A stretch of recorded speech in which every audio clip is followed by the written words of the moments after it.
Salam, hormatly vatandaşlar. Tapara kemine. Vatandaşlar bugünkü çıkışımızın sebebine şu at öz ara gurrumuzun içinden özümüzde bir soru döredi. Ne şu soruğum ne sizin bilen bilelikte öz aramızda ne etjek bolyaz. Tartışma mı diyeyin ama. Şoňa ýalyrak bir gepleşik boljak. Soruğum Türkmenistanyň garaşsyzlygy barada. Hakykatdanam garaşsyzmy Türkmenistan ýa dälmi? Ine şu zady birazjyk pikirlenjek bolaly. Sebebi elimizdäki ýanky edilen analizleriň soňunda görülýän zada hiçbir garaşsyz bolmandyrys. Hiç gaçanam şol 91-nji ýylda garaşsyz galdyk diýäs ýöne o garaşsyzlyk ýöne kagaz üstünde garaşsyzlyk ýaly bolup görünýär. Hawa sizden bir salamlaşsaňyz. İyileşler, selamun aleyküm. İyilikler, size de salam. Salam aziz ýerleşler. Aydın Sapara. Aydın sen ama alıp barjy ordan soru ver biz jogap berjek bolaly. Ya men bereyin islesem. Soru. Biz garaşsyzmy? Türkmenistan garaşsyzmy? Esasy soru. Şonuň aşağından soru döredip bilbermeli. Onu haýymdy berende de bolýan ýalakly. Demi bir soru bereyin, ýanky Türkmenistanyň ykdysadyetinde neft, gaz, pudogy ykdysadyetiň näçe prosedini tutýar? 90 mükän ýa ýalňyşmasam. Aydın. Şeyledem. Belki ondan köprektir Sapara sebebi eksportuna sereden wagtyň Türkmenistanyň şondan başga daşarda bir Türkmenistan üçin başga bir prosmena görüp bilemem. Tähelçedir, badyr bolýan ýöne gaty eme bu jüpsüz. O inni ýa biziň geçiren analizlerimizde bir zat ýüze çykýardy. Türkmenistanyň ykdysadyetiniň neft, gaz 90-95% tutýan bolsa, o pudogam Türkmenliň elinde däw bolsa, Türkmeniň täsiri ýok bolsa, onuň bular näile garaşsyz bolup bilýär? Diýilen sonra öz-özünden orta çykýardy. O ýatyrym ýapypdyrlar. Aşgabatda gurdular. Bir kısa bir aeroport kurdular. Yani Ayvada da oteller kurdular. O çölün orta arasında köl kurdular. O olimpiyadan geçirdiler. Şolun hem meclisin bakatını üyüşüründü. Yani 30 yılla çıkan nemen 10% neyse nokta. Demek bu dine fasad üçün edilende. Yani bir öz baştak devlet imajını verme için edilen bir süs, yani perde ya da fasad diyelim, näme diýsen adına geçip dur. Şol galan 90% resursam Türkmenistan'ın içine giren nokta. Girmez gidiyor da. Ya girip çıkıp gidiyor. Tapavda yok. Türkmenistan'ın bütçetine giren nokta şu. Yani çıkan ürünün 90%. Ondan bugün ne yapıp karıştırdı deyip oluyor. Sapara. Nämeni soramakçy da sizden. Ine esir döwründe nähilde Türkmenistanyň neft gazy. Esir döwründe yani neft gazy Soýuz Ministerstva değişildi. Türkmenistan'a değişildiler. Yok, Türkmenistan'a değişildi. Absolut hiç tadı yoktu. Birinci sekreterlerim, yerli nemelerim, ne kadro oyadılar, ne hemen çıkıp ne hemen gidiyenden bilen neme yoktu. Soýuz Ministerstva olur, güýjem ýeten yoktu. Geolog razvedka ne diýdi Türkmenler? O neft, yani Altayış neme, onu işleýärdiler, bravoýlarda da atlarda işleýärdi diye. Ýöne neme, yani ministerstva, Soýuz Ministerstva. Yek o değil, yani bir maşinstроениyadan bir neme vardı, bir zavodçuk vardı, Aşnevtemaş deyip. Şo da Soyuz назначение etti. Ödüm neme çıkart deyip bir soran gülürsünüz. O hamir ediyen maşinler, hamir ediyen maşin vardı. Bir tane sortu. Şol, onun ullokan ventilatör var neme. Şol. Şonum ne Türkmen nemesine de değişirlerdi. Şo da Soyuz назначение ministerstva değişirdi.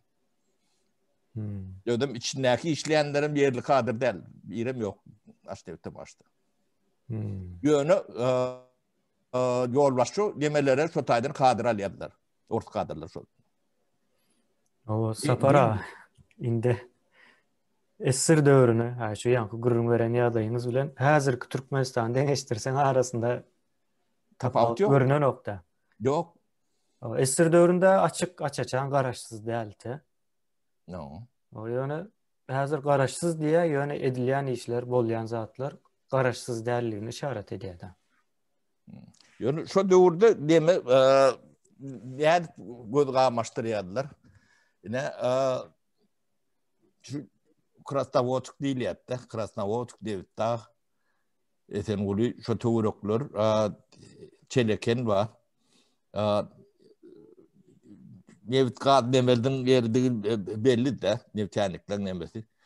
Şu tayın üçüncülüğü o Soyuz значениедeki üçüncülük Ors ipnemeler vardı. Patrip Tayyuliyalak bir buluş vardı. O şolor üçüncülüğü böyle yani yerli Türkmenistan'ın nemelerinden üçüncülüğünden kovdu da biraz. Onun halkam şoňa owut bağlanyapdy. Kalbatası var yani owudunca batinka kastum malak. Şolor yalakla atlar yani kalbata malbata. O süyücü odur budur. Bir lokan nemedat değil bolun yönü. Beyleklerden biraz tapavutlu orta yem adam onça olyattı. Tavet doğruna olur yani olur nemede. Aksiyle hormat diye ne düşündüreceğim ben bilemem kolun yönü. Şu da atları ağırlanıp kolyadı. Onun bizden çıkan kimden çıkan adamla kendi işim yok. Bunda gölölü sığır ağırdan gelen olmalı da safara. O ağırdan geliyor. Gölölü. Dine adı ütke ya. Şekli adı. Yani bütçetimiz var. Yani Türkmenistan'ın bütçeti vardır. Mesela için Pribaltikan'dan 2,7 etse pesliler bizimki. Ve onun yerden bilen deyip sonra ben şu arada diplom iş yazdım da. Yemedim de o kap yok kan. Onun şunu düyüplü öğrendim. Sonra o kandatskin olacak olduğum şu arada demettim de. Kan analiz ettim de. Ne Latvia bilen deneştir, Litva bilen deneştirendi. 2,7 etse 20-30 yıl bizimki az da bütçetimiz. Yani kapılacağını ne deyip neme bütçetten merkezden neme diliydi. O şu kapılacağını yani bolmasa sen daha fabrik kurup bilen yoktu. O idealaklığı planir dediliydi. Aydın edil şu vaktam şoňa meňzeş değil mi yani? Sapara esir vurun göre hazırki Türkmenistan canlanýardy aklymyzda. Hazırın şu edil şu ýagdaý var Türkmenistanda mysal üçin näme etýärler ene halky güýmemek üçin ýanky saparagyň aýdýaly jaý gurulşyp ýene näme ene awazany gurdu, onu gurdu diýen ýaly bu zatlar aslında diňe göz aldymak üçin. Olaň hiç hiýlen bir ne Türkmenistanda da şonu maýa goýum diýip näme etýärler de. Öğrenecek değiller. Hiç veremiyorum. Şolan hemmesine investisiya diýip at berýärler we Türkmenistanda da yankı kim bilýär şo iqtisadiýeten bilýän adam ýok. Näme indi men köpçülik bilen owa şonu bilýän olsa sanlyca adamlar bile olan ses çık bilen okson adamlarım investisiya diýip kabul edýärler. Aslında oňa investisiya bolan o. Hatta ösen döwletlerde şu zat vardır. Şo taýdyny aýtýarlar, universitetlere diýe ol bilim berýär, muhut diýe universitet var ine saglyk muhut diýerler ýa-da saglyga gowy seretýärler. Aslında şo zatlaryň hemmesem investisiýadyr. Olar iýzine ikes edip şo grajdanlar iýzine ikes edip berýär şonu döwlete. Yani onu görüp bilen ok da sen görüp bilmesen pikir edýär, hawa men üçin edilýär bu zatlar diýilýär. Yine Türkmenistanda näme düşünce devlet adam üçindir. Aslında şol zat tersine olmalı. Adam devlet üçün olmalı. Her bir adam. Döwletiň onun nemesine o bilmesen Hawa tersten ulandyrýarlar. hawa şoň ýaly näme dilýär-de Türkmenistanda şu wagtda. Soňra menen paýta, buğday diýene näme şo bilenem halky köpçüligi bir zat edip güýmemeli. Aýna näme gidýän bilen o näme diýilýär? Before Christmas näme bolýar? Täze ýylyň öňünde, ýani. Şondan öňkü öňünde alışveriş. Şondan öňkü döwürler Yo, näme diýär? Ol biziň eramyzdan öň. eramyzdan öňkü wagtlardaky Milatdan öň diýilýär. Şo döwürde adamlary güýmemek üçin näme depdirler? Ýanky boş işsiz galmasyn diýip şolara da guruluşyk etdiripdirler. Hiç hili peýdasy ýok guruluşyklar, şo taýda çykan guruluşyklar barda. Hiç hili peýdasy ýok. Ýöne 10-15 ýyllap şo guruluşyklar edipdirdi. Nämelere adam ulçuluk nämesen bar şolam hemmesini beýlekler var, hemmesini şo guruluşyk. Türkmenistanda da şu wagt halk boş durmasın, sebäbi boş galsa belki pikir edip başlar diýip gorkýandyrlar da. Şoň üçin ine paýta ýygmaly diýe, çäre alyp gitýärlerine agaç ekmeli diýip şeýtirip bir hili halkam meşgul edýärler da. Ýöne şoň arkasynda da we öňünde ýanky öz nämeleri var, bezegi diýeýinde bir Masat. Hökümet ya döwlet diýip görkezýän bir nämeleri, sahnalary var. Ine şo sahnanyň görkezýärler, ýöne oň arkasynda näme bolýanyny hiç kim bilen ok.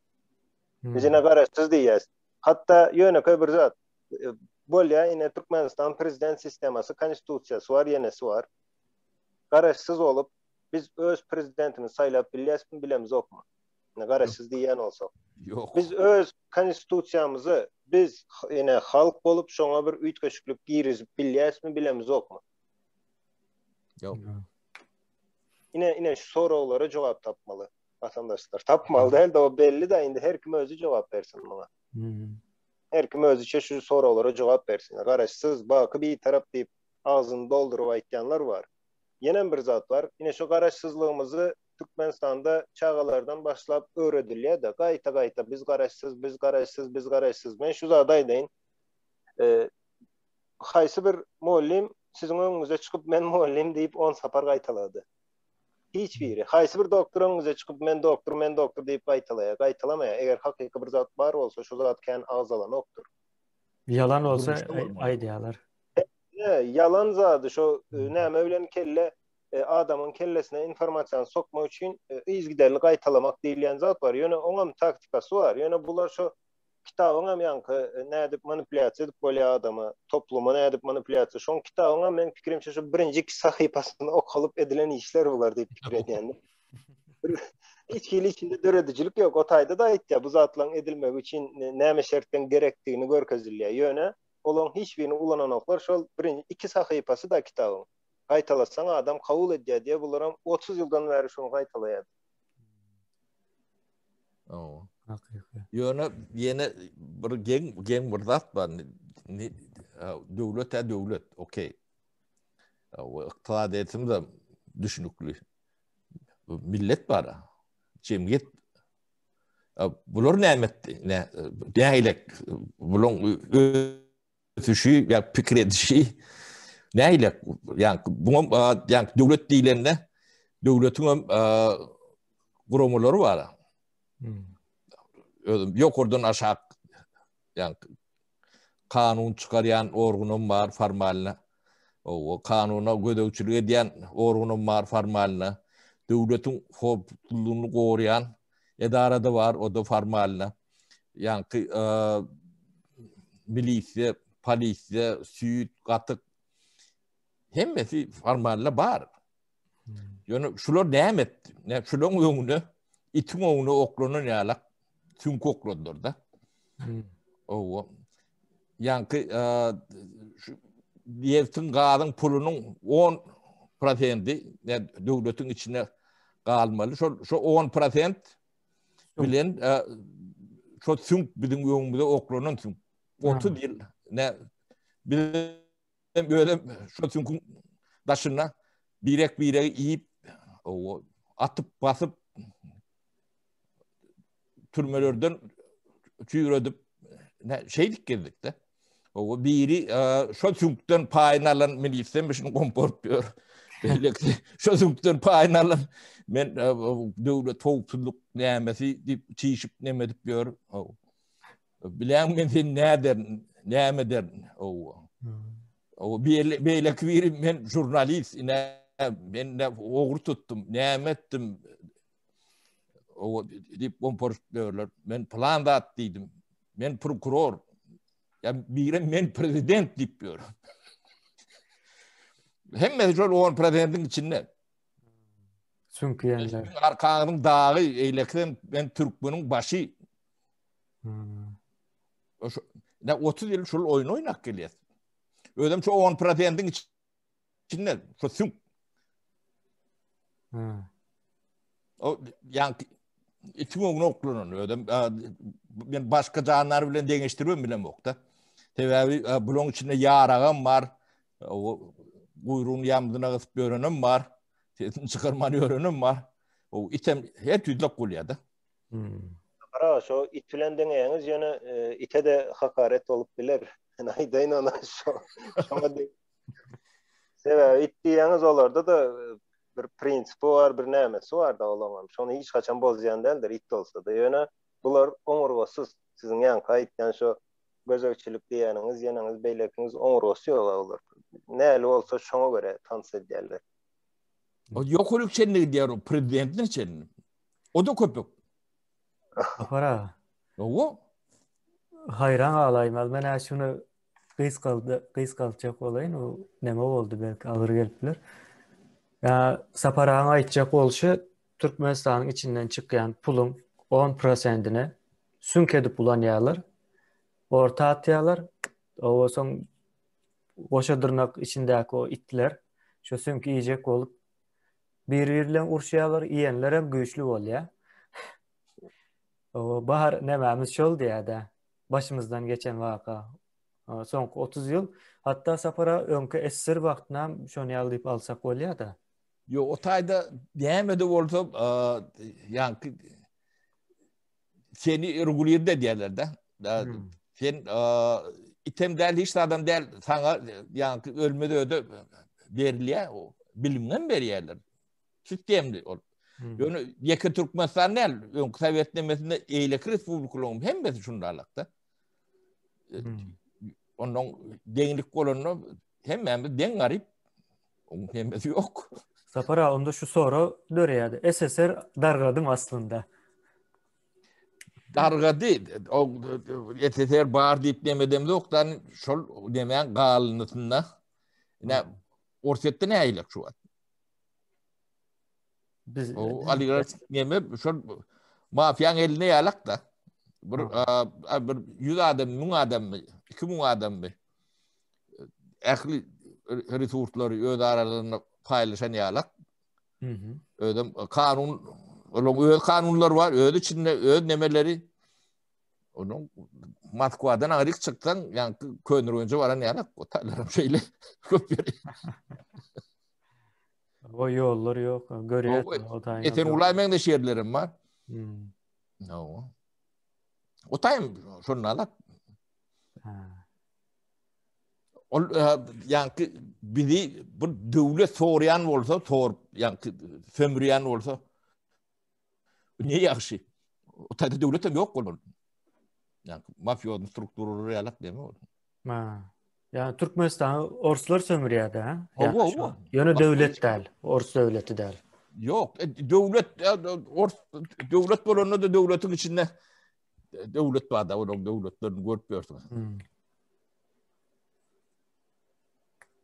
Sonra Sapara mesele Türkmenistan'ın içine giren nokta şu yani 90%. Ors'ta kalsın, Kırgız'da kalsın, Avrupa'da kalsın, nerede kalanla da yani pul çıkan pula belli. O da bir yartın alınır. Yeni şonça bolmalı. Bir dine yani suud edip bolyan demelerini allık da. Abiyomunu allık. Entek görünmeyenlerim kene. Türkmenistan'ın statistiki yok. Yeleklerinden balacak golün statistika yok. Biz bolun nemeden alıyatsa. Sebebi devti gadı bokup bolun yok. O bir yerden çıkıyor da. Yeki Türkmenistan'ın içi bilen deme bağlılattı hele. Yani şol informatiyadan alıp deme diyetse. Ya burada yanlış olsa ne çıktın devlet yol başçıları vardır, ne devlet kurumları vardır. Yok, ne bizim ne beğenimiz ne plan yıllar, şunca yıllar boyunca aydıp versin çıkan bölüm şunun alak. O satılan yer üstü bakadı şeyle deyip aydıp bilirler. Yalanlasınlar bizi. Onun yurduk içine giren orada ona mı korkusunlar? Bakatı bile. Hem de adı korkup demet bu yer. Kıyın da hatta öyle. Doğru. Ne biz kararsız 90'cı yıllardan belki de 95'ci yıllara çen, 94'cü yılın ortalarına çenli. Biraz kararsız bolluk. Hakikaten kararsız olmadık olsak ben reform edecek deyip bayırıp bilmedim ben. Edemizde de atlayan oktular. Hiç kim etme değmedi bir de. Edem değmedi. Biz öyle inisiyatifamızı bilen etip başladık. Biz de yok oradan niye şu reform edin, şeydin, eydin, beydin diyen adam yoktu. O reformu da bu arada da gayretin gururunu edip verir. Nemede son feridaçılarda. Şular yani pul, kapital ellerine geçiyençe devletin iktisadiyeti ellerine geçiyençe biz karıştırdık. Şol ellerine geçti. Çoğunun ertesinden hem karıştırlığımı yitirdik. Ben fikrimce şunlarla. Bolmada pudoklar var hatta. David Gadwell'in o hoculuğu. İkisi bir de toğun yakın para ekonomik nemediyatta. Şol ikisini elinden aldılar da. Ödüm ervedi işleyen dövrden de şol 2000 istersi var. Türkmenistan'ın tarihinde. Son 100 yıl tarihine alayında. Şu dövür in o işleyen dövürler. Türkmenistan'ın iktisadiyetinde şu iki pudok in o işleyen dövürdür. 100 yıllık tarihinde. Ne yapmışlar ayırdılar? Onun soru bilemediğin adam yok. Gengdir. Onda sapara şunun yal oluyor adam. Ben hazır kellemde şu canlanıyor da indi. O bir neçe adamdan meydana gelen topar Türkmenistan'ın baylıklarını biliyor.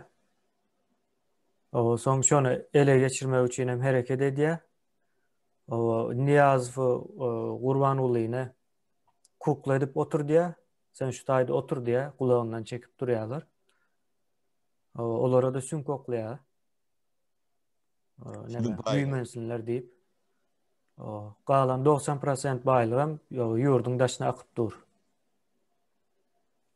Onu diyemem kemine biz lüstratı etmeli deyip neyim şuna diyeceğiz. Bu sebebi vardır. Lüstratı etmeden yani devletin hukukçuluğu vardır. Hukukçuluk kurumu sıfır kurumu vardır. Yani KGB değil yani. Devlet hukukçuluğu değil yani. Şu kurumu Sovet Soyunu'nun demeti. Sovet Soyunu'nun demeti pravoprijemlik değil ya da yani iyeti ortada. Şunun içinde yani lüstratı etmeden o senki de o onka lüstratı edilmedi. Şunun içinde mi onka? Şu an Türkmenistan'ın prezidenti diyeli. Orset sıçma deyde sıçma bilen okşay. Daşından ödaştaki alak korup görünüp bilyerler. O fatah düşün onu ruhsat beriyerler onu. Düğün nemede Türk kanteyinde üns verdin mi? Yani Kur'an olayım dakladına. Aydiyan zatlar ama sapara yine adam diye Tema da değil. o Ola bak. Ama. tema verip gelipdiler yani o aydiyan zatları näme diye yani doğru hakiki zat aýtdy. Adam diye yaşamalı diye yaşamak için iýmeli diye içmeli diye arada tuvalete gitmeli diye yine şoňa zatlar aýtdy da. O bir volün o yankı formatı var. Yani formatı. Ne Vengriya Türkmenistan yalak Türkü devlet deyip bolan okta Vengriya yani atları Türkü devlet demelerinden öller kabul ediyorlar da. Şoň nemesinde formatının arkasında yani Türkü devletlerin baydağı dur. İçine girmese de ha. İçine girmese de. Türkmenistan'ınki de yoktur. Yok. Ondan şol deme geçen son ertesi öküyünün Moskva'yı verendir. Raşit Meredov filan oğlunu. Gidin ben düşündürüm. Bunlar batış ediyor dedi. Ondan Tecrübe ettik diyen yalı. o neutralitet diyen zat yani Türk birliğine girmeye peskel veriyen oldu. Olur yalak neutralitet men Türkmen değil diyen demeni veriyor da. Şon diýdirip bilýän neutralitet sana gerek mi? Ola bir ýöne neutralitet berdi. Hiçbir demesi ýok. Şweýçe de neutralitet o näme ýewuň içinde Ýewropa birligi. O näme demesi bar? Şonu bahane edip ýanky Türk birliginiň içine girme diýerler. Şoň üçin girýär. Başga nemesi ýok.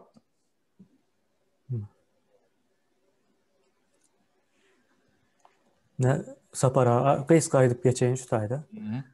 Yani şu tayda ortadaki Turkic Consul diye yani Türk konseyi demek de. Bu tayda şoňa giren yurtların baydakları durýar. Bu düşünükli. Ne seredim şu gök o ay son o näçe 12 yıl nemelim burçlu yıldız son neme renk var. Ne Türk konseyinin baydağı. Yani bu tayda görýäňiz. O seyredim yani hemmesinde bar. O Gurban oğlu beyde yok. Yöne geldi o. Geldi näme için geldi? Onun bir näçe sebäbi var. Birinciden halk ayağa aldı. O ayağa alan halkın o 80% Türkiye'de şonun yalakalygyny edýän bolmaly. O ikinciden hem öz içinde de ykdysady ýagdaý gowy näme etjegini bilenok. Şo sebäpli gelipdir. Ýöne o Türk konseýine goşulamjok diýen nämäni berýär. O sen ya arkasında duran o kardinalları yine Raşit vardır, yine birileri vardır. Şonu ýa maslahat berýän bolmaly da. Ne ýyldaşlar görüň ýana. Hakykaty gizläp bolanok da açyk dur.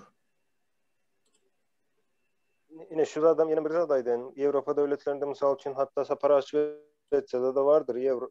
Şu Avrupa Birliğine girmeli mi, girmeli değil mi, ya ayrılmalı mı deyip nemeler olyandır. Halk oylaması değil ya da. Referendumlar. Çolar bolyandır. Şweýçede de 5 ýyldan 6 ýyl. Bizim döwrümizden ýewu Irak girdiler de. Ýöne bizim döwrümizde referendum näýilek referendum boldy. Ýanky Ýewro. Yani bunun kronları var da. Onun Ýewropa Birliği Ýewro. Şu Ýewro girmeli mi ya girmeli diýip şu referendum boldy da. O da krana 49-51 ýalak bir şeyle ya da 48-52 neme prosentte neme girmeli o neme verdiler de. Öz kronalarını takladılar. Şöyle referandum boldy. Ýewropa girmeli o da bolundur. Yani o döwürme Şweýçede derlim de. 93-nji ýyl mı? 94-93 olmalı. Yanlışmasam. Ben 97-nji ýyl geldim. Neme? Näme bardy? Aňa aýtjak bolýan zadym sapara ine hakiki näme döwletlerde, demokratiýaň bolan ýerinde we hakiki garaşsyz döwletlerde ine şuňaly nämelerde hukmany suratda halkam goşýarlar, soraýarlar. Sebebi näme üçin halktan soralýar vatandaşlar. Halktan soramasaň bu zadyň jogapkärçiligini hiç kim alyp bilmeýär üstüne. Ne parlament alyp bilýär, ne beýlekçi alyp bilýär bu zady. Bolmasa Şweýçýada parlament bir adamam däl, o taýda näçe 300 näçe nämesi barmy? Indi şol zady ine şolar boyun alyp bilmändige üçin halktan soraýar. Ertir birden problemi olanda halkam şu zadyň içinde bolsun. Halkam eýe çyksyn şu beren nämesine, kararyna diýip halkam goşulýar. Ine şoňaly bolýar da garaşsyzlyk diýmek. Ýöne Türkmenistanda şu wagt goşulsun, goşulmasyn. Prezident saýlap bilemdi o gazy. Hatta o prezident saýlajak bolsaň halktan sorulýarmyş bu zat. Soralan oňa. Sen ýok ýaly nämetde alyp barýarlar özlerini. Onun näme halky ýurdun içine dalan okulur. Dünýäň niretinde var. Hem yerde de koronavirüs var. Yani Täjikistanda da var, Özbekistanda da var, Kazakstanda da var, Azerbaycanda da var. O samolyot öz milletlerini nirde olsa gidip gelip duran. O Türkmenistan'da näme üçin gidip gelen o? Mesele şo taýdy. Korona bolsun, bolmasyn, o watana ol. Ödüm adam der. 60% halkı daşındı. Ödüm granitsam yapıp halk içine dalını. Öz vatandaşı yabancı der. Öz vatandaşı nähile içine dalını. Näme onu sebäp bolup bilýän. O koronavirusam sebäp bolup bilýän. O dünýäň hem ýerinde bar. Hem ýerin samolyot uçýar, öz ýerleşlerini kabul etmek mecbur. Şoň üçin döwlet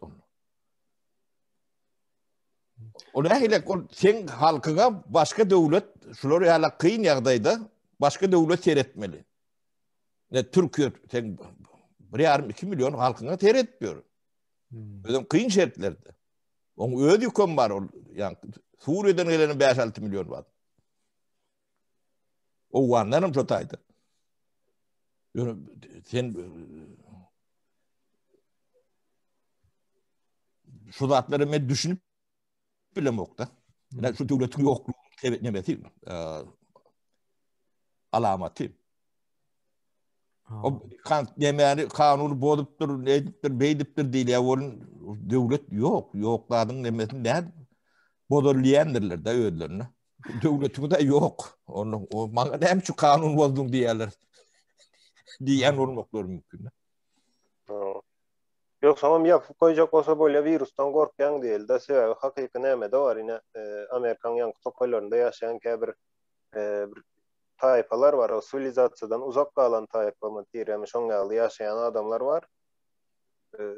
Yine şolara da misal için yanına barmak şolan hiç kili adam salınan nokta olan teritoriyası var sebebi şu an beyleki nämeler bilen olar näme eden wagty bir bilen şu temasa geçen üçün ölüptür da hemmes keselle ölüptür şolan 200-300 adam şu taýda yaşayanlar.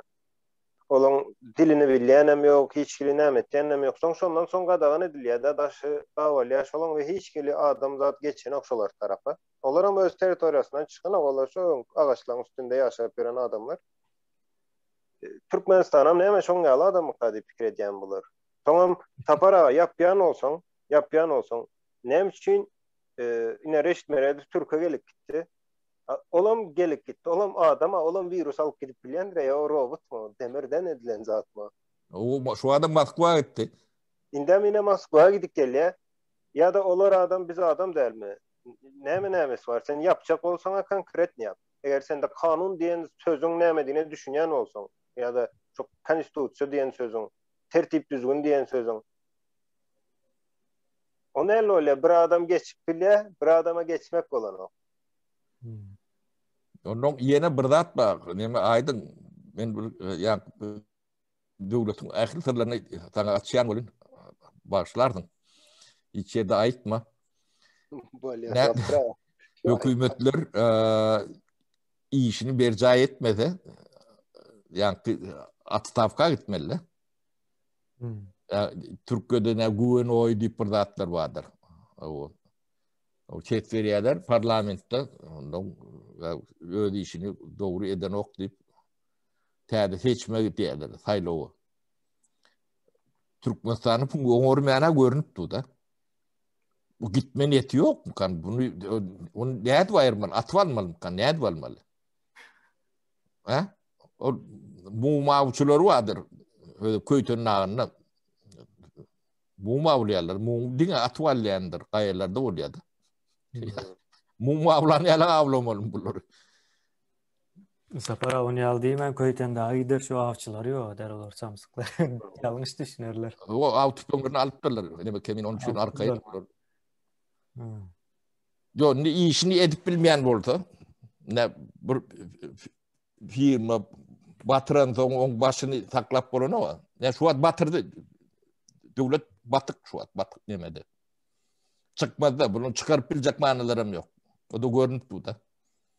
Nem halka haram öldürecek mi? Ağalar köme verip bilen ok.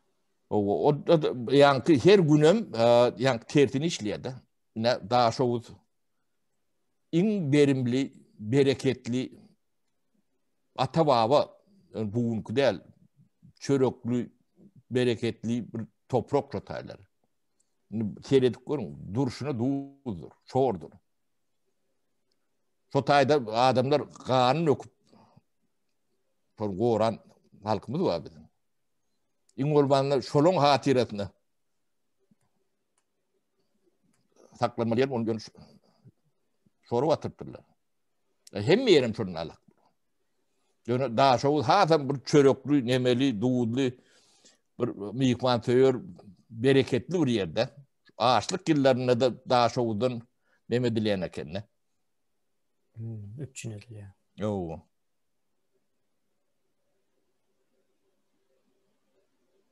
Ödüm yani Könür Oğuz'da Nün yıllarının ulu tarihi var. Ödüm dünya tarihine giren tarihi var. Şu orun içinde. Sapara demek buların kuratörü akıllı değil. Yok. Yani o arada cedil ederiyalığım değil kemiydi. Hatta bizden pikir oğurlayalar da. Hem yurdun içinde hem yurdun dışındaki itleri divaydalı, sünkoklananlar. Pikir oğurlayalar. Dine aydiyalar yani. O ne edileceğini bilen oklar. Yani problema düşünmeyen edip olmayanlarını bilen oklar da. İlk kulak bilmelidir. Bilmeyen de adın edip olan ok kemiydi. Ondan katı neme arkayın olmalıdır. Edecek ya alaktın olun edip olayan nedir? İlk kulak bilmelidir. Bilen de adın edip oluyor da. Sapara yeni bir soru vardı aşağıda. Yine biz aitiyaz Türkmenistan bay devlet gazımız var. Gazımız, neftimiz ken. Ve Türkmenistan'ın 90-95% yani Şotay'dan girdeyicimiz geliyor. Yönü içinde işleyen Türkmen yok şu puğdakta, şu sektörde. Yeki Türkmen yok, gen görmeli. Ben şuna katip namı yedim de. Yerim daha mı? Bir sarı misal verip geçeyim.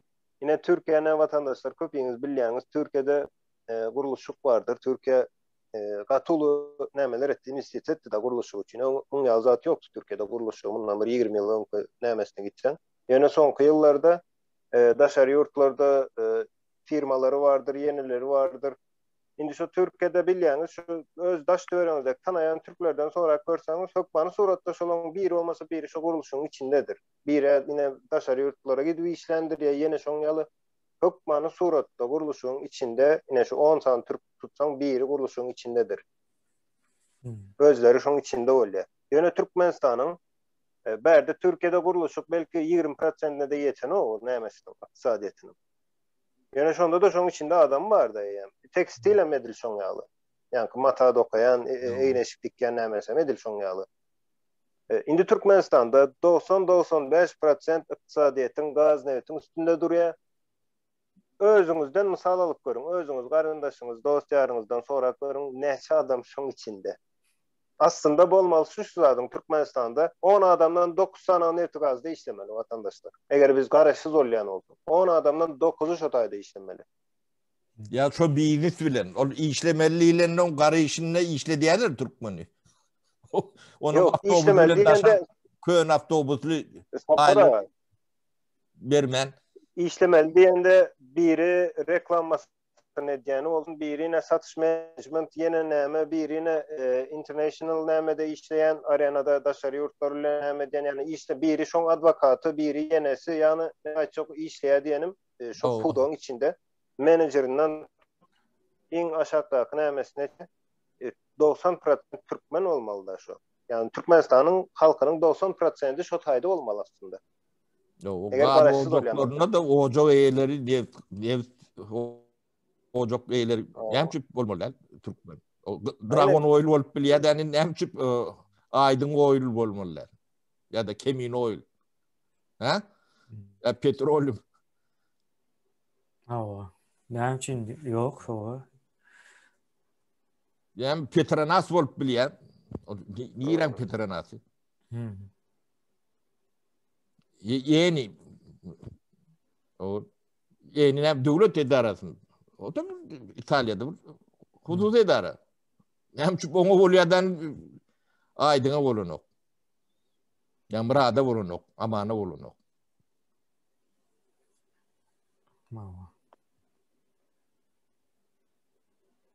Soňam ýene bir näme bar Sapara şu taýda. Sapara olar ýanky süý demep bulananlar Türkmenem salar keçen bolýar, şoň ýaly bir zatlar edipdirler da bir arada körkili adam ýerine goýan hakykatdan. Ýene näme barda şu taýda ýene häzir aýdýasa o Türkmenistanyň Newtgazy daşary ýurtlarda bolsa diýip gorkýan demeler bardyr o güç, olardan gorkmaly diýilen ýaly şu güç sözüne ulanýarlar da Türkmenistanda köpräk ýalňyş ulanýarlar. Ýene eger hakykatdan olar güýçli bolsa-da o halky ýani sizi bize bilimsiz etjek bolup ýyllarça näme etmez, üstüne gitmez de.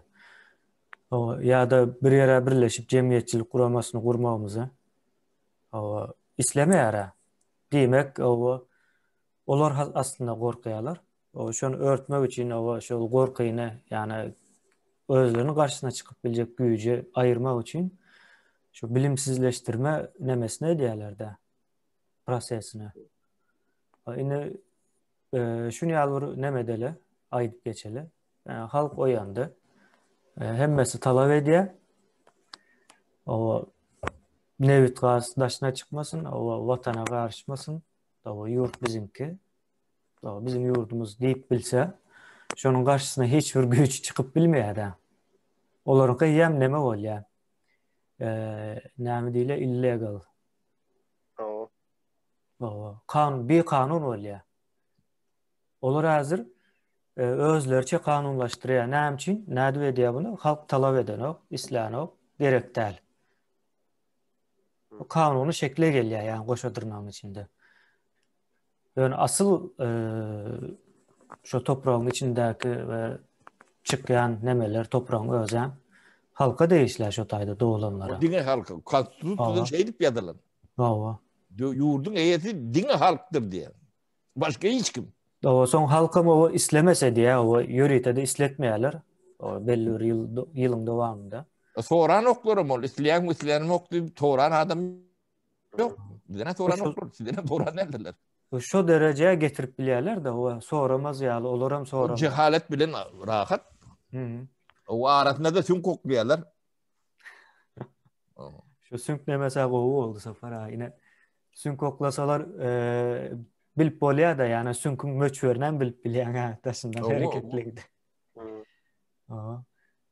Yani Sapara aýtjak bolşum aslında yani hep mezat halkın elinde yani güýjem şonda. Şonu güýç halka elindeliğini bildirmejek olup şu oýunlary edýärler. Ine yalandan opozisiýa döretdiler. Soňky maýyň geçen ýyl maý aýyndan bäri jurnalistler çıkardılar.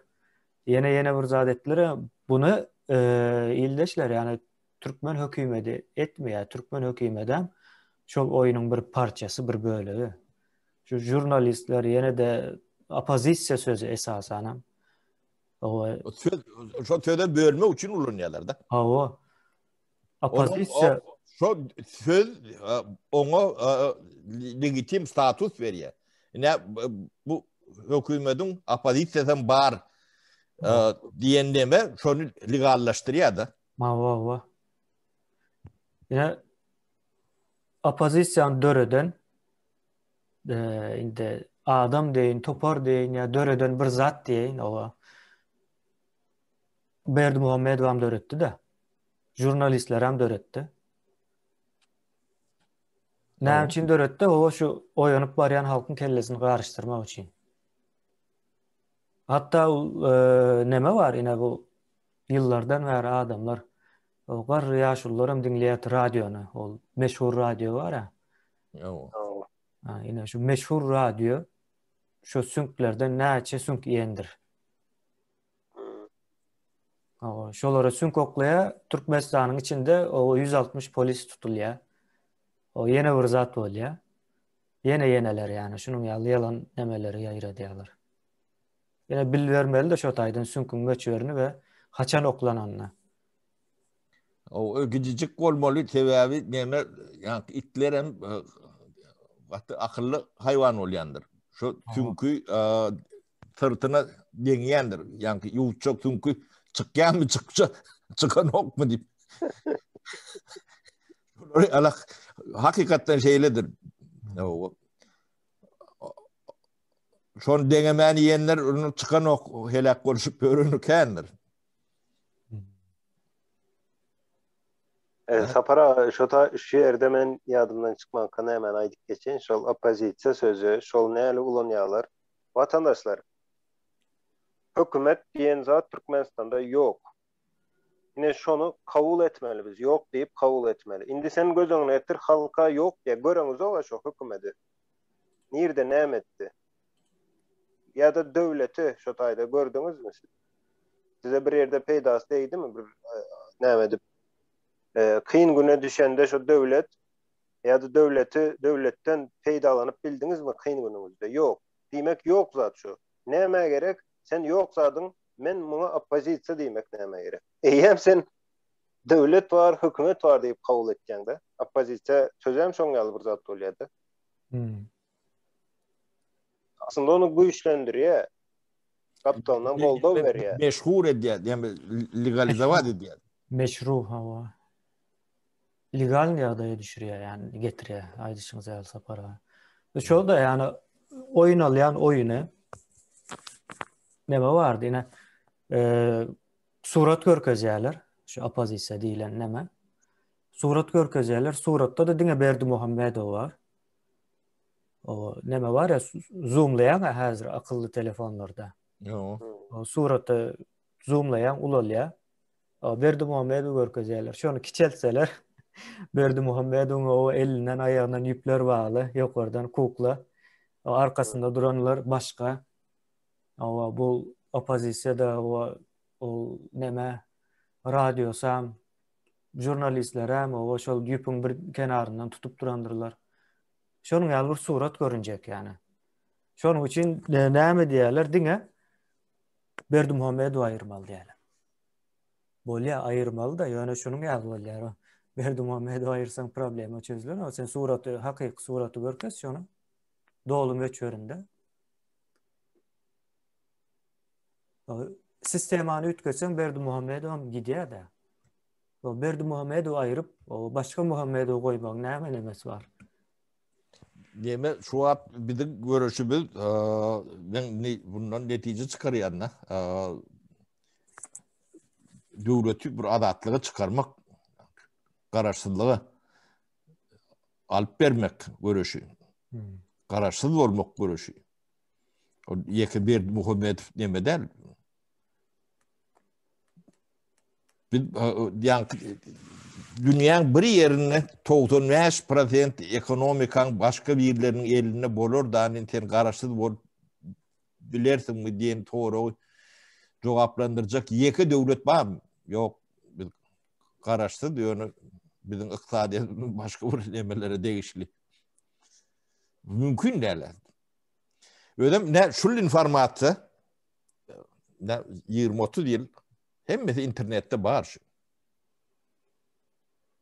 Ya bilinem yani soğutlu doktorski kandidatskli o vatan töyürü bir topar spesialistlerimiz var. Ne için bu tatlar görün okur, seyreden okur. Analiz eden okur.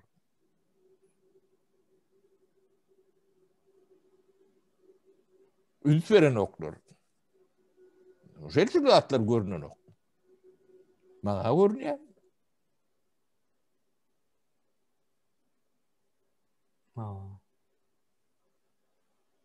Oluyor bay dikkat gören ulan bolan o.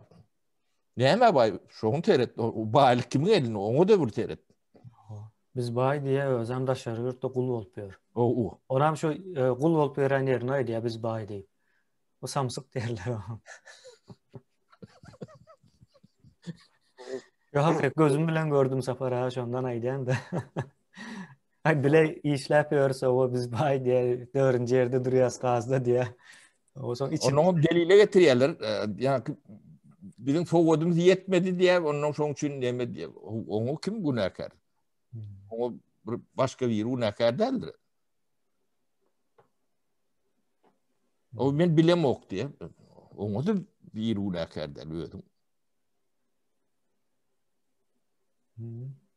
Yok şu neme cehaletin nemesine penceretine verip bilirler de biz şu pencereden çıkmalı. O da anladı işte. Onu takriyerden firma uğrayalak değil. Takriyerden devlet kurmalı mı olsa yengil olacaktı. Tamam. O katı çukurda yatıyor. Sapara şu zatları seyretmeyeler diýeniz de ýöne düşünmeyen diýen bir düşünce vardı bizim halkımızda.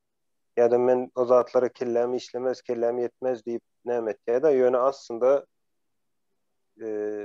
öğrenecek olsaň öğrenip bolýar. Hemme adam tapaly ýok. Hemme adam öğrenip bolýar. Ýöne sen isleýän gerek, soňa wagtyň soňa sarp etmeli da sen. Ne düşünmeyen diýen adamdan sorasaň sen düşünmek için näme ettin diýsen hiç zat diýdi. Hiç zat etmendir. Ýöne özü karar berip durýar. Men düşünemek bu zady diýe, düşünüp bilmeýän diýen kellemi işlenek, kellem çykan diýdi adam. Ýöne şoň üçin hem hiç zat etmendir. Barlak görmendir hatda özüne. Ýine şoň ýaly bir erbet näme bar bizde. Olmasa adamdan hiç il tapaw diýär, men şo öňkü çykyşlarda da ýalňyşmasam aýdyk geçdim. Iň hakyky baýlyk bilim ilymdyr. Beýlek baýlyklaryň hiç haýsan baýlyk däl, oň ýanynda, ilm bilimiň ýanynda. Ýine onu suud ede otirista şu günkü Türkmen halkı olup bize şu bilim näme bolmadygy üçin diňe bir nerti gazda Türkmenistanyň günü ýanky güneşem baýlykdyr. Biz şonu ulanyp bildikmi bir ýerde. Diňe ýagtysyny ulanýasda. Başka hiç zat. Deme aydın yankı ilim bilim diýende bir zat deme diýende. Ne biz reformet başladık da. 94. yıllarda ne şu an Türkmenistan'ın mali zadı yani dargandır yoktur. İdili.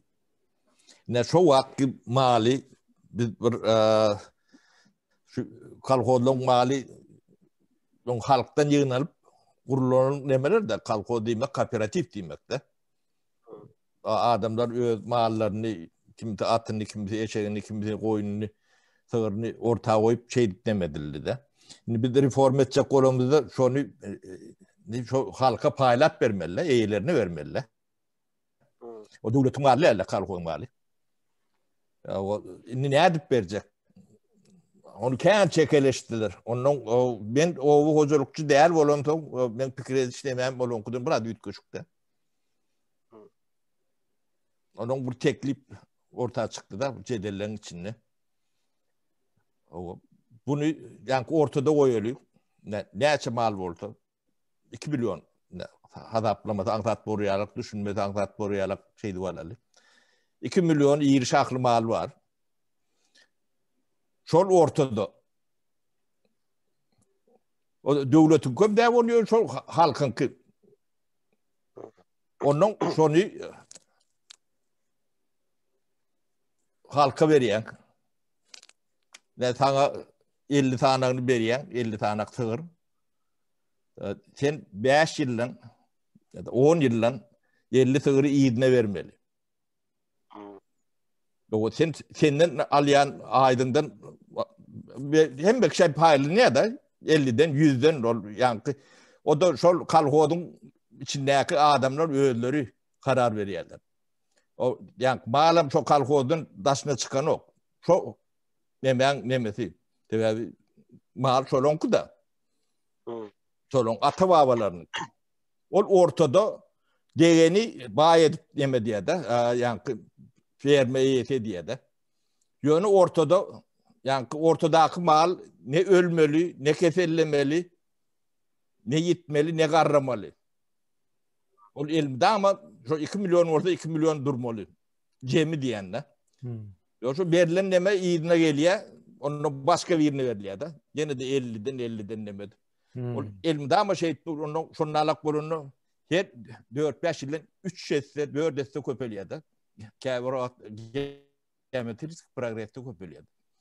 Şu hatta Türkmenistan'ın içinden mahallen geçere yer ormalı elde. O sistemi. Böyle işleyen sistemi. Koyunum şunun alak. Onu ettirmediler. Ha, yetecek olurlar, onu bilmede gidip olun o. Sapara onu ettilerden yöne. Mahallenim çıktılar, hem de atlarım çıktılar. Tersi işledi o. Geometrik proseste azaldı. Aycışınız yalı. Bu zaten yine siz ayttınız. Şu an aslında yöne kıyalılık görünüyor. Yönün arkasında bir topar kara işi vardır. 17 tane kitap yazdık. Şunun her biri üçün yürüytü. O da ben ıklıyım deyip adım geçer deyip onu yakıptırlar üçür. Yani halkın eline kalanlar var, nemeden var.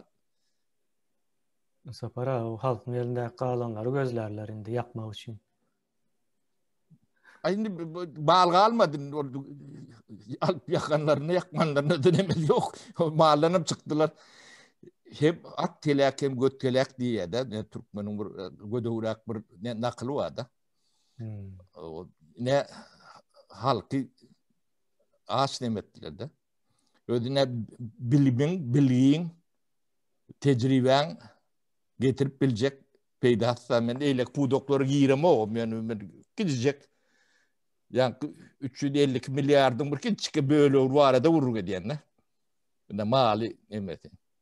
O to arada da teknikası arada da hemmesinin skeması aladası edilen materyal teknik bağdatına çeni öğrettikler.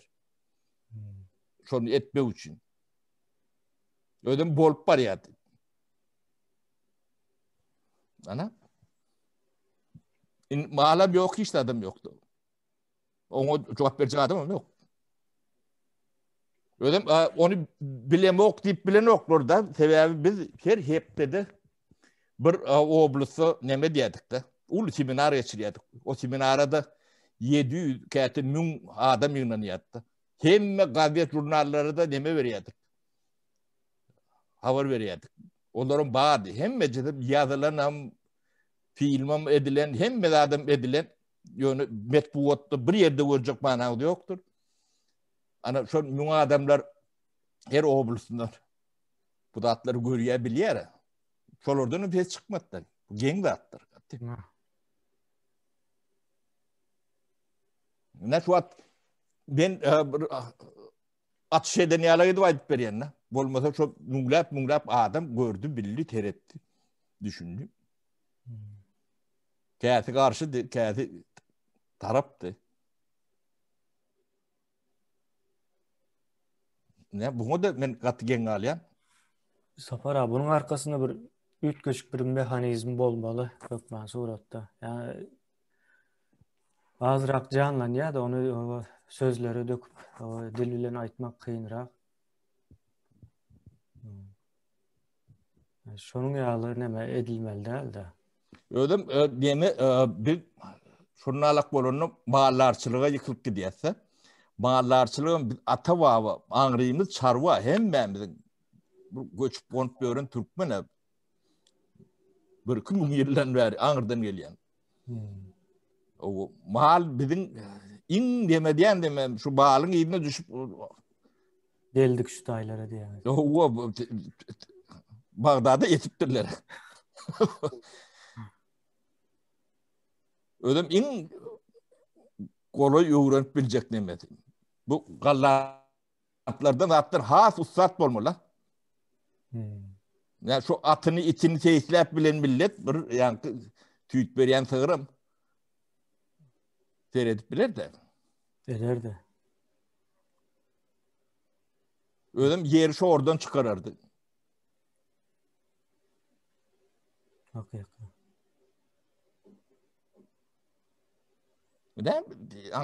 Ne ettiğiniz diye size ne edip bol yani etçeklerden ne onu şuları yalak böğüt bol ne da. Şu onları başka tüm kokluyorlar da. Olur şu tüm gidine gidiyen olmalı. Tüm diyen sorunun yardıma düşüyen. Sapara bizde şu Türkmenistan'da näme yok da bu bizim psikologiyamızı yine Oruslar gowy öğrenipdir da komünistler. Ve gowy edip ulanıp bilipdirler şonu. Bilen ulanıp bolyandır. Bilmeyen Ha, o. ulanıp bolyanlardır. Biz- Öğrenenler olur. Özümüz ýöne bilemiz ok, özümüzü tanamız ok. Men ýene bir sefer gaýtalaýan şurada. Özümüzü tanamız ok biz. Ve tanamasaň, hawa, öğrenmesen şu nämenem aýryp bolmaýar problem bar. Türkmenistanda men ine ýöneköy nämelerden sonra berje. Näme üçin 1-nji klasdan başlap şol 10-njy klas oturýançaň, ya şu wagt 12 boldum, 11 boldum. Şonu oturýançaň näme üçin prezident partiyasy diýen zat bar. Şu zadı hiçbir pedagog şu tayda soran değildir. Ne, Türkmenistan'da. Ya da karşı çıkan değildir şu zadı. Şu zadın näl erwet zatlığını birazcık bir araştırıp görün vatandaşlar. Prezident partiyası olmak. Yine soňam Türkmenistan'da şu prezident partiyası var. Beýlek edilýän bir topar ýeni nämeler var. İň soňunda näme bolýar? Yine 5 kişinin içinde yarış olsa içine bir sany şoň ýa şu prezident partiyalarda oturup ya da prezident partiyada oturmak değil, arkada otursun. Yani şu 10 yıllap görüp gelen bir adam yarışı olsa, şu tayda men özümü yankı güýçlendirip yarışı kazanayın diýmeye, beýleki 4 ne edip ýok etsem men birinji bolarym diýen düşünje var vatandaşlar. Men ine şu zada hemme pudokda görýän da. Türkmenistanyň hemme siýasatynda da, biznesinde de, beýleksinde de aýagyny gaýdyrmak, şu sözüm bar, ine aýagyny gaýdyryp goýbererler. Ederler hakyky öwredilýär. Doglan gününden başlap şoňa taýýarlanýan adam. Hormat goýan ok. Bir adam bir iş etse şoňa hormat goýmany bilemiz ok. Ýöne şoň aýagyny gaýdyrsam, ine men birinji bolýar. Ya biri oňa gidip başlasa derre ay oň diýe şoňaly bir zatlar bar. Hiç näme ok da ay diýe odur. Men diýe islesem ondan geçer oňaly. Bir hili şonu ýok etmek bar da kellede ýok etmek ýani düşünjede. Ýok etse ýem problemi ýok. Men birinji diýe de. O şu zat bilen ösüş bolmaya vatandaşlar, ösüp bolmaya. Ona neme değil ya aydın. O arasında pasif birincilik bolýar da. Ama pasif bir şekilde yani aýlaly ýoldan birinci olmak da. Aslında birinci olmak senin aýşyň ýaly işlemeli, kazanmalı, suud etmeli birinci bolýar. Edip bilmeýän bolsaň edenleri aýagyny gaýdyrýan birinci bolýan da. Haýdym sormany kan hemme kişi prezident boljak bolup ber. Şondan bolup biler sapara o taýdaky hiç kim öwrenen olayna bir psikologiýa nämesi var. Ya da jemgyýetde öwreniş nämeleri var. Ine şu zatlaryň arkasyndaky ýanky nämeleri bir araşdyrmasy mı nämesi mi hiç hile edilen nokta. Halkyň özem ýanky bir çykyp soran nokta. Okukanda da men aýdyn şuňaly okaýalar okuwy. Aýdaly ine medisina okaýan olsa medisinadan diplomuny alýa, ine doktor boldy. Ýöne şoňa sen ýöneköy başga bir zatdan sonra öwreňde bilen okda. Bilen ok. Yani kitabyň daşyna hiç çykan oklar. Hiç kim. Onda sen ılım hakynda gurrun etmegen bir hili bolýar da, sen ılım diýmek täze bir zada ılım diýilýär. Köne zada bilim o, şu wagtyna kompýuterler iň bilimli nämeler dünýäde. Aydın basy diýerler, aýdýan ine köp eşitdim de özüm neme diýirşi aýady. Bärden öğrenen zatlaryň aňyrda aýdýan yok seninki ýalňyş diýär da. O seninki ýalňyş diýär. O ne edip yanlış oluyor? Sen 30 yıl bundan ön okapsın. Öğrendin de şu öğrenen zaten 30 yıl. O hazır her yılda 30 yıl ütkeýär. Her yılda 30 yıl öňe gidýär. Öňkü näme tezligi öre deňeşdirende. Demek kebine ben bir iyileşlemeden bir haýyş etjek bolýan. Ödüm Türkmenistanyň içindäki ýa-ni wüdüpeli adamlardan, onuň döwletiň howpsuzlygyna jogap berýän adamlardan. Yani devletin statistikası yok olsa internete girin, seyredin Türkmenistan'la 91. yıldan beri ne çıkıptır o gaz neçe çıkıptır şonun pulu neçe euronun onun daşını seyredip göreyim şu bidniklerin içinde bir karavu Türkmen var mı ödün diyarlar. Nom bir namısınıza yani üstünden batýaňyz mı ya bilmedim gamçylýaňyz mı namısınıza moýunsun ha.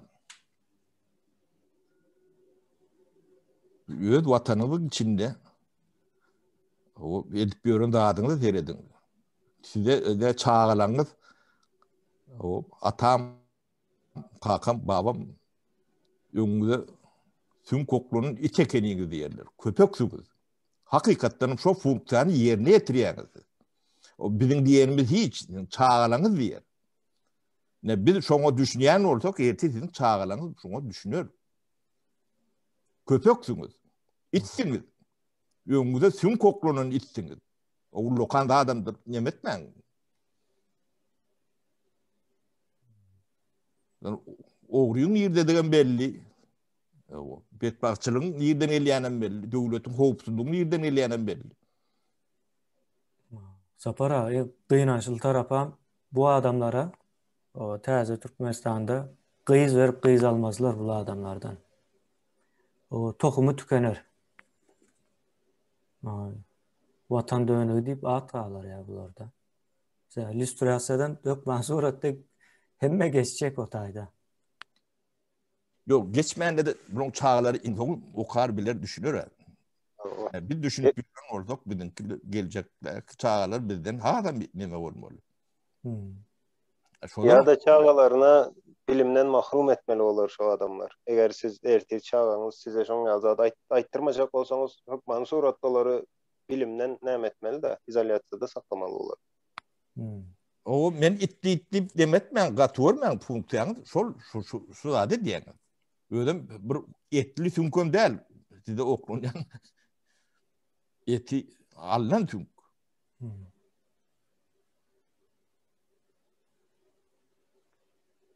Yani şoňa da alınıp bir gırıp görürsünüz.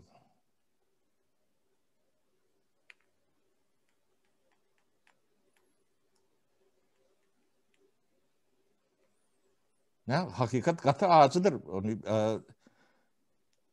bir olmasa bir aitmalı. Ne? Belki de bizim payımıza düşündür. Bize aidiyat oluyor onu. Onların tilinlemeyen diyenlerini okta. Hakiki köpöksünüz. Yo, hakikaten nemesin yerin tapya da yine bu yatlanan bir söz değil de hakikat hemişe yüze çıkar diyer ha. O. Ya, köp ulan diyer o tesiri gördük mü göremiz yok mu deyip düşünýän adamlar var da. Mesela Türkmen cemiyetinde kevriyatlanan sözler var. Hemme bilýär şonuň yalanlygyny. Bu hakikat bir gün yüze çıkar söz hem şoňa meňzetjek bolýarlar. Aslında meňzeşler hakikatdan hem çıkýar. Ine hazır bir ýylyň içinde näçe çıktı da görünüp dura. Hazır ulu bir üýtgeçlik nemesi gidip dur. O birden bağ dalacak bu arasında. O tolkun şeklinde. En son düşüşümüz görünüp durdu. O son dönükler sahypasında yer almak tervet zatmı kendiye.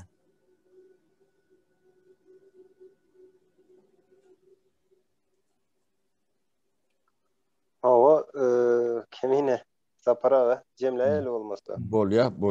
Şol Birazcık bol oturdum. uzayınan oldu. Oo. Bugünlükçe yine vatandaşlar bizim aytacağımız şu zatlardan o arada o sizin özünüz Türkmenistan'ın garaşsız ya da garaşsız değildiği hakkında yankı verilen sorular hakkında özünüzden bir fikir edip özünüzden bir netice çıkarın. Şu özünüz fikir edin netice çıkarın deyip köprek aytkandır. Sebebi vatandaşlar her bir adamın öz düşüncesi bolan wagty ya da öz pikiri bolan wagty şu bir şahsiyet bolýandyr. Bu başka hili yok. O bir aydan öyle. Bizim aydan zatlarımızam hatta bağırlak görün yanlış olsa çıkıp aydın ne şu da yanlış yanında argument öyle ne şu da çüngal değil deyip sebebi bizim hemişe doğru zat aytıp bilemiz o yanlış bileriz. Ve öğrenmem bilyes.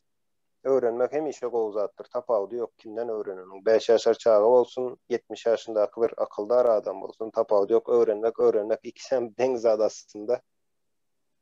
Şoň için hiç hili nämedim däline saparaga aýtdy ýa-ni Türkmenistanyň içindekilere şo girip görüň internetten ol kanuny bozaňyz o bir informasiýany almak, öwrenmek, kanuny bozmak däle.